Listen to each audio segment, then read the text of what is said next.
Well, back in this year's World Series with a runner on second base and nobody out in the bottom of the 11th inning, the Blue Jays decided to bunt. The Dodgers then walked the next batter, and as you already know, that set up the World Series ending double play.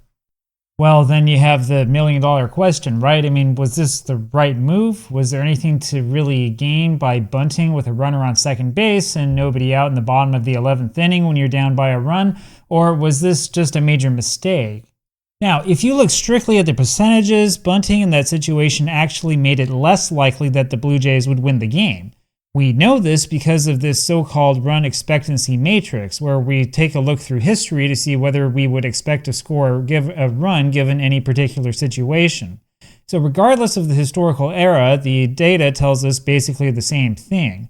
Historically, the number of runs you're likely to score in an inning with a runner on second and nobody out is more than what you would be likely to score with a runner on third and one out. Anyway, that's why the Blue Jays had that slight decrease in win probability. You can also think of it this way, right? By giving up an out to move that runner from second to third, they set themselves up for an intentional walk and for grounding into a double play. And of course, that's exactly what happened. But does that mean that the sacrifice bunt is always a bad idea? Good bunt. Benedict's going to have to hurry, and he gets him. Sacrifice. Or are there specific situations where it still makes sense to bunt even though you're giving up an out? By Evans, the sacrifice, and the throw to second. It's in the dirt. In the center field. Tion will hold it second. Gullah took a gamble. The truth is that baseball is a very context-heavy sport. It's in foul territory, and they let it fall. Carter thought Orozco was going to catch it. And some variables, in particular the ballpark you're playing in, might change your calculations a little bit. Pendleton to first, in time. Mookie to third, easily on the play. Nobody was covering home. So if you spend a whole bunch of time looking through the history of baseball, like I like to do, you will notice that the bunt was once extremely common. And by common, I mean that it was common to the point where it really seems ridiculous. So for example, if you spend time looking at the strategy John McGraw employed in the 1905 World Series 120 years ago, you will see the bunt in all of its glory. McGraw and his Giants found themselves up against future Hall of Fame pitcher Eddie Plank in Game 1. With one man out in the top of the second and no score, Art Devlin laid down a good bunt for a base hit. Billy Gilbert, the next man up, laid down a bunt as well and beat that out for a base hit. And since it was the dead ball era, Devlin and Gilbert then executed a beautiful double steal. Eddie Plank struck out Christy Mathewson, which was no surprise. Plank then walked Roger Bresnahan intentionally, loading up the bases. And then George Brown hit a sharp ground ball to shortstop for the third out.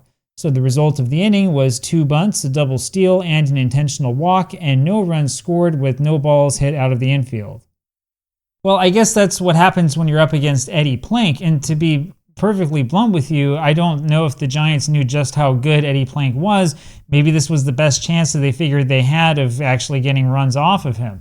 Now, of course, if you're paying close attention to this, you will realize that John McGraw decided not to bunt with Christy Mathewson, even though there were 2 men in scoring position and there was only 1 man out. Now, we don't know. Maybe he tried to bunt with Mathewson and maybe Mathewson fouled the pitches off twice or something like that.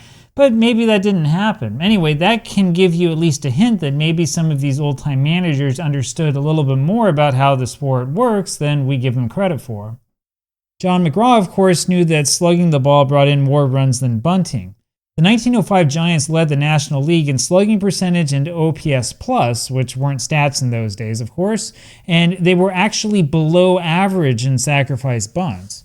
And center fielder Mike Donlin, who had a .356 batting average, a .495 slugging percentage, and who scored a league-leading 124 runs, was one of the best offensive players in the National League. Anyway, you've got to be really careful before you start talking about how we live in this sort of enlightened era of baseball knowledge where we finally have realized that bunts are not all that valuable. Actually, one of the little pieces of trivia that has been lost over the years is that Ban Johnson originally wanted to ban the bunt when the American League became a major league back in 1901. Back in early December 1900, Ban Johnson proudly announced that the American League would use new rules, including shortening the pitching distance and getting rid of the bunt altogether. The rumor at that time was that Johnson wouldn't actually go through with his idea, since John McGraw was set up to manage the Baltimore Orioles, and McGraw was allegedly planning on using the bunt. Actually, McGraw's earlier teams in Baltimore used the bunt a lot less often than the other National League teams, which is probably why they scored so many more runs than everybody else. In the end, it was the National League that changed the rules by adopting the controversial foul strike rule, and Johnson gave up his idea to abolish the bunt. And, of course, Ban Johnson had a lot more to worry about in 1901 than just the bunts. So little did Ban Johnson know that the real way to get rid of the sacrifice bunt was to encourage people to study the sport from a statistical standpoint, right? Because then you learn that sacrificing that out ends up not giving you as much as you wanted to get out of it, and that it's a real bad play overall, and then nobody bunts anymore. Right? But the thing is that there are some times in some situations where sacrificing actually does make sense. It's just that the modern game doesn't have as many of those as baseball once had. So, for example, in this April 1986 game against the hated Mets, Tito Landrum came up with nobody out and a runner on first base down by 1 run. Landrum wasn't exactly known as a bunter and only had a single successful sacrifice in all of 1985. But Tito decided to bunt even with a 2-strike count, and he caught the Mets napping. So you want to know why he did it anyway? I mean, I'm guessing that the ballpark here had something to do with this.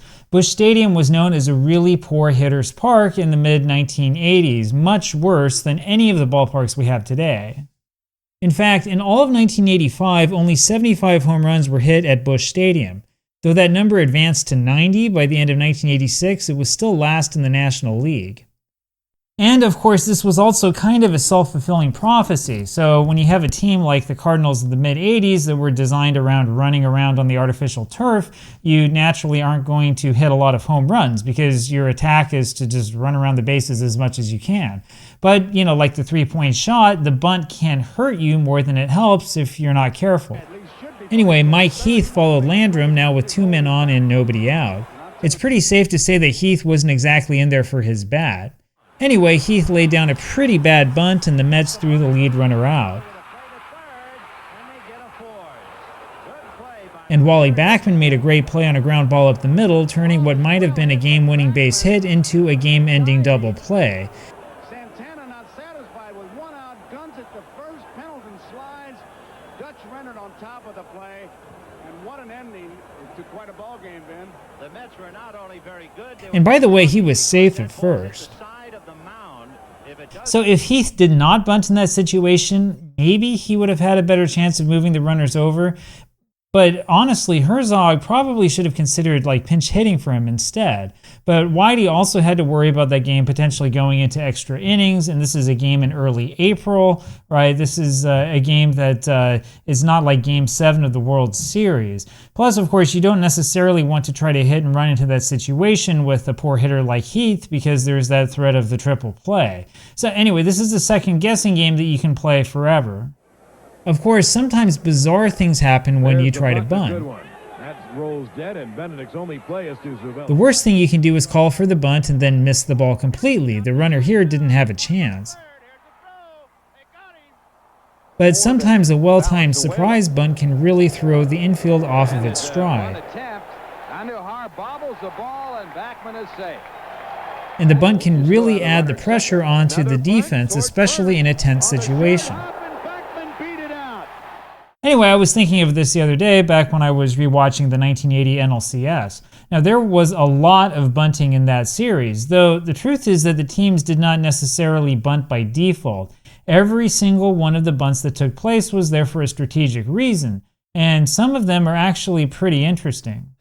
For example, Craig Reynolds worked a leadoff walk for the Astros in the top of the 3rd inning of the 2nd game with no score. Nolan Ryan came up next, and it was obvious that he was going to bunt. Ryan laid down a good bunt, a lot better than the one that we just saw Mike Heath lay down. Puts it down well over to Pete Rose, the first baseman. And Pete tags You've got Guidry in there. Could be a 1-run game, and Guidry can hold it. When Greg Luzinski misplayed this ball hit by Terry Poole, the Astros went up 1-0. And that's the way that it's supposed to work, right? I mean, you give up that at-bat, you move the runner into scoring position, and then you get that single run pushed across. This is what we call small ball, right? Well, the funny thing is that bunting in the 1980 NLCS also led to some really big innings. It's kind of like a paradox. In the top of the 10th of that same second game, Terry Poole got this single to right field. Poole had an incredible series and really needs to give more credit for how good he was. Anyway, Enos Cabell, the man with the impossibly small waistline, came up to bunt and almost bunted into disaster.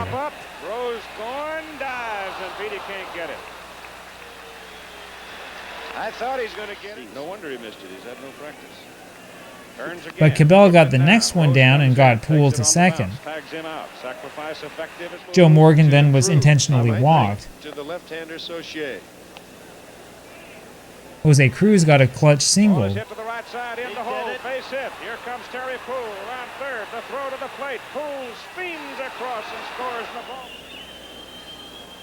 Rafael Landistore outran an infield grounder, leading to another run.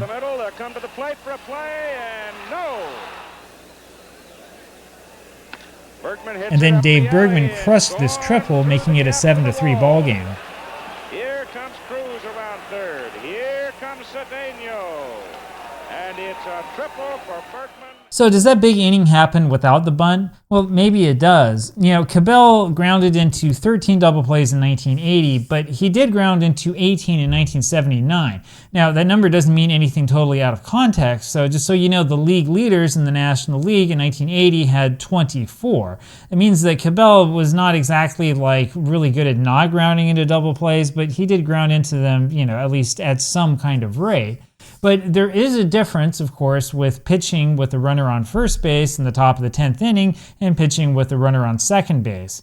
And it's also likely that the Phillies reliever Ron Reed was getting tired and that the Astros knew this. So that's sort of the argument for the bunt.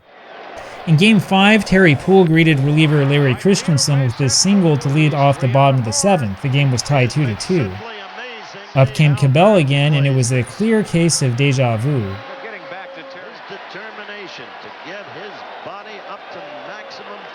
Cabell pushed over another bunt, sending the potential tying run to second with slugger Joe Morgan coming up. Now Morgan couldn't do any better than this ground ball for the second out. The Phillies then walked Jose Cruz intentionally, which in retrospect was a big mistake.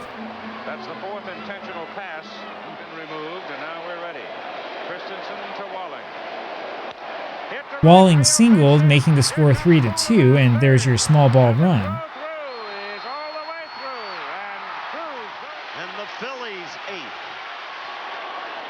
Larry Christensen then uncorked a wild pitch, and Jose Cruz barely was able to come home with another run.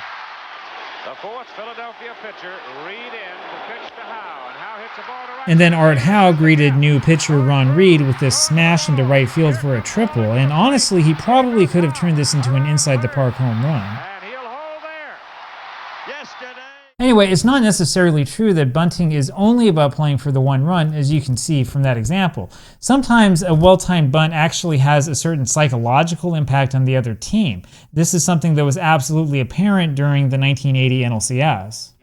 Back in Game 2, for example, the Astros let Nolan Ryan hit for himself in the top of the 7th with 2 men out, even though they were down by a run.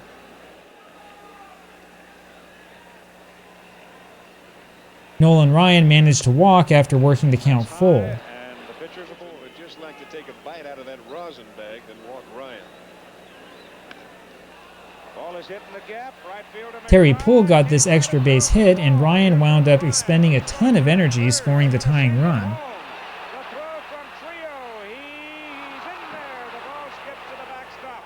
And the problem is that Nolan Ryan still had to go back out there to pitch the bottom of the 7th inning, which is where this strategy comes into play. Ryan had looked pretty good up to this point. He had good control and was racking up strikeouts even though he had given up 2 runs. The Philadelphia Sluggers were really struggling with Ryan. That fastball was really setting up the breaking stuff.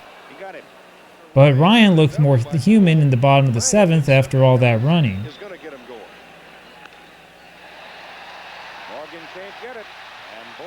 It was pretty obvious that Bob Boone was going to bunt here with the game tied at 2 and a runner on at first base. But an exhausted Ryan couldn't field this bunt, and the Phillies had something going.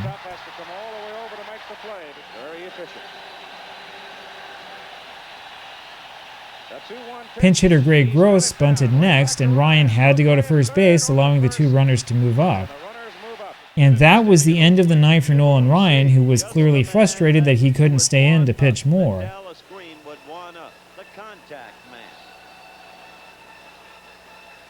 Now, the bunting didn't actually work in Philadelphia's favor here, even though there were 2 men in scoring position with only 1 out. The Phillies didn't wind up scoring anything in the end. But even though they lost the game, there was still a victory here for the Phillies. They were able to get to Nolan Ryan psychologically. They learned that he had trouble fielding when he was feeling flustered, and they were able in the end to get him out of the ballgame. And the same thing happened in Game 5 of the same series. Well, Nolan Ryan got out of a little jam in the 7th inning of Game 5 with this nice-looking double play. However, Ryan gave up a looping leadoff single to Larry Bowa in the bottom of the 8th. Houston was up by 3 at this point with 6 outs to go, but Nolan Ryan needed to get those 6 outs. Bob Boone hit this next ball straight off of Nolan Ryan's glove, and a would-be double play turned into an infield single. Greg Gross came up next, still down by 3, not exactly a great bunting situation. This is where 2 for 2. This is where Dallas made that double veto the left-hander. 2 on, nobody out. But Gross placed down a perfect bunt, one that a clearly frustrated Ryan wound up fielding, and now the Phillies really had something going. And in the end, Pete Rose worked out a walk. Nolan Ryan's night was over, and he was as mad as could be.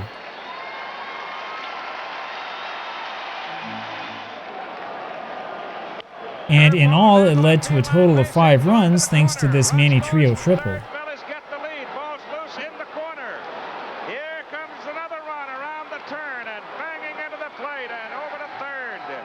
Now, could the Phillies have gotten that much by simply swinging off of Ryan? I honestly doubt it. I mean, the Phillies did score twice in the bottom of the 4th inning against Nolan Ryan with 2 doubles, a bunt, of course, and then a single. But the real key here was that they were able to read Nolan Ryan's body language in the bottom of the 8th inning. It was obviously he was frustrated, especially after that bunt or that ball hit off of his glove and the double play was off. And they did everything they could to take advantage of it. That bunt to the left side was absolutely perfect. It forced Ryan again to field this position, and it just led to him completely falling apart. And in the end, the Phillies won the series, though it took 10 innings once again. Anyway, don't write the bunt off completely.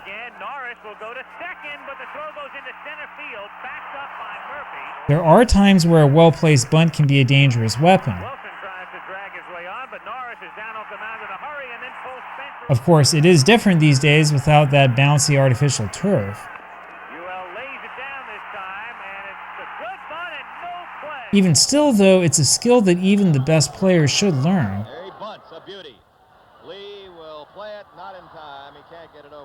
And you never know when it's going to come in handy. See if they go down. They went down to bunt the ball. It's a perfect bunt, and no play at first base.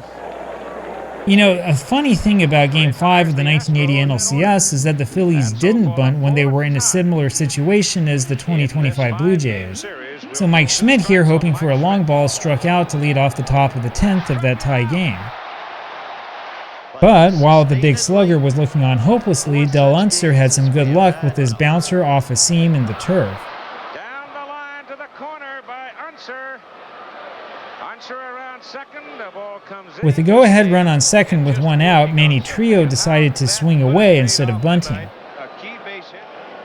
Smith going back to the bullpen for Houston. He wound up hitting the sacrifice fly to deep center field, and this gives you an idea of why they kept bunting. Fly balls just simply died in the Astrodome. Question. The ball carries better to center field in here than any place else. Maddox is the batter.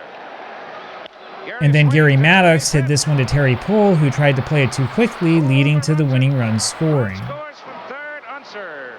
Anyway, so should the Blue Jays have bunted in the bottom of the 11th inning of Game 7? Well, maybe yes, maybe no. I mean, they might have known something that we don't know about, like the pitcher or how the infield was being stationed or something like that. It's really hard to tell because in the Fox broadcast, they don't like to show us things like that. I complain about that already. But it's also possible that the Blue Jays just guessed wrong, or that they thought they were going to catch, the Dodgers napping, and it just didn't work out. But one thing is for certain, the rumored demise of the bunt is clearly exaggerated.